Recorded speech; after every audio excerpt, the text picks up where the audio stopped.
देव मैया भवानी की जय। दया करा गुरुदेव रक्षा करा महादेव।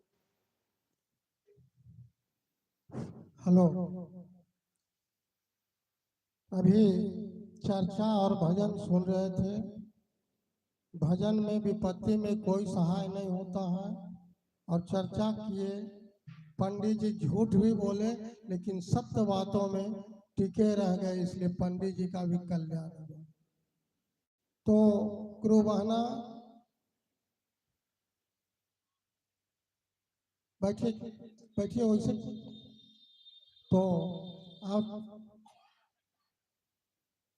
चर्चा के लिए सुनीता गुरु बहना आए और एक शिव गुरु के प्रति चर्चा दें।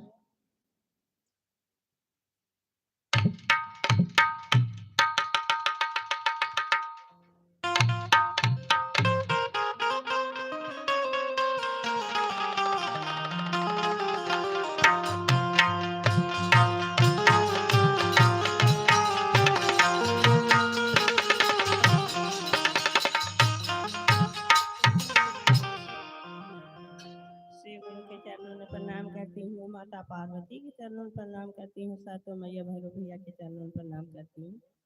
मेरा प्रणाम का स्वीकार हो, स्वीकार हो। हरेंद्र भैया नीलम दीदी के चरणों में प्रणाम करती हूँ, मेरा प्रणाम का स्वीकार है।